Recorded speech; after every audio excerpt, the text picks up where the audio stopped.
there was one young boy, Okay. 8-year-old, blood cancer.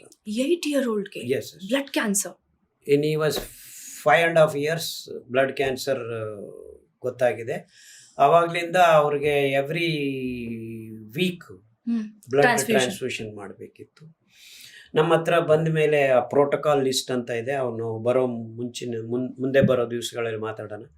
ಆ ಪ್ರೋಟೋಕಾಲನ್ನು ಬಳಸಿ, ಅಂದರೆ ಈ ಧಾನ್ಯ ತಿನ್ನಿ, ಈ ಧಾನ್ಯ ಆದಮೇಲೆ ಈ ಧಾನ್ಯ ತಿನ್ನಿ, ಈ ಧಾನ್ಯ ಮೇಲೆ ಈ ಧಾನ್ಯ ತಿನ್ನಿ, ಅದರಾದಮೇಲೆ ಸೂರ್ಯ ನಮಸ್ಕಾರ ಮಾಡಿ, ಅದರಾದಮೇಲೆ ಅಂಬಲಿ ಮಾಡಿಕೊಂಡು ಕುಡೀರಿ, ಈ ಥರ ಎಲ್ಲ ಒಂದು ಸ್ಟೆಪ್ ಬೈ ಸ್ಟೆಪ್ ಕಡ್ಡಾಯವಾಗಿ ಇದು ಮಾಡಬೇಕು, ಇದನ್ನು ಮಾಡಿದ ಮೇಲೆ ಇದು ಮಾಡಬೇಕು ಅಂತ ಎಲ್ಲ ಪ್ರೋಟೋಕಾಲ್ ರೆಡಿ ಮಾಡಿ ಅದನ್ನು ಬಳಸೋಕೆ ಶುರು ಮಾಡಿ 3 ತಿಂಗಳಿಗೆ ವಾರಕ್ಕೆ ಒಂದು ಸತಿ ಆಗೋದು, 2 ವಾರಕ್ಕೆ ಒಂದು ಅಮ್ಮ.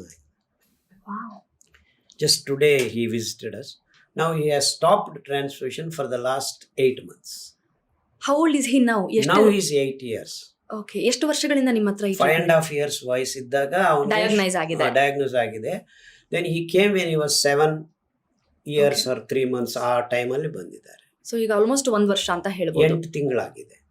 8 ತಿಂಗಳಲ್ಲೇ 8 ತಿಂಗಳಲ್ಲಿ ಈಗ ನಮ್ಮ ಹತ್ರ ಬಂದ 3 ವಾರ 6 ವಾರಕ್ಕೆ ಟ್ರಾನ್ಸ್ಫ್ಯೂಷನ್ ನಿಲ್ಲಿಸ್ಬಿಟ್ಟಿದ್ದಾರೆ. ಇದೆಂಥ ಗುಡ್ ನ್ಯೂಸ್ ಅಲ್ವಾ? ಪಾಸಿಟಿವ್ ನಿಲ್ಲಿಸೋದು ಒಂದೇ ಅಲ್ಲ, ಅಲ್ಲ ತುಂಬಾ ಕೇಸ್ಗಳಿದೆ, 1-2 ಅಲ್ಲ, ಹಂಡ್ರೆಡ್ಸ್. ಈಗ ನೀವು ಕೇಳಿದಕ್ಕೆ ಇವತ್ತು ಬಂದಿದ್ದು ಅಂತ ಹೇಳ್ತಾರೆ, ಈಗ mind.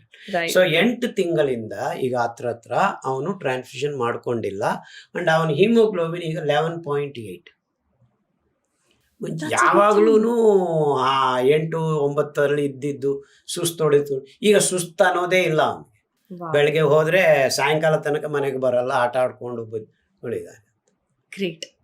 Is actually from Hosapete ಅಂತ ಜಾಗ ಇದೆ ನಮ್ಮ ಬಳ್ಳಾರಿ, ಅಲ್ಲಿಂದ ಒಂದು ಹಳ್ಳಿಯಿಂದ ಬಂದಿದ್ದಾರೆ.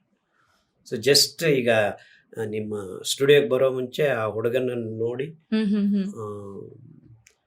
ಬಂದೆ. ಸೊ ಈ ಥರ ತುಂಬ ಈ ಡಯಾಬಿಟೀಸು, ಟೈಪ್ 1 ಡಯಾಬಿಟೀಸು ಇವೆಲ್ಲ ಹಿಂಗೆ ವಾಸಿ ಮಾಡ್ಕೊಳ್ತಾ ಇದ್ದಾರೆ ಮಕ್ಕಳು. ಟೈಪ್ 1 ಅಂದ್ರೆ ಗೊತ್ತಲ್ವ, ಇನ್ಸುಲಿನ್ ಒಂದು 2 ತಿಂಗಳಲ್ಲಿ ಎಲ್ಲರೂ ಬಿಟ್ಕೊಂಡ್ಬಿಡ್ತಾ ಇದ್ದಾರೆ. They don't want insulin anymore because HbA1c 7-8ರಲ್ಲಿ ನಿಂತೋಗಿದೆ, ಏನು ತೊಂದರೆ ಇಲ್ಲ. 12-11 ಇರೋರು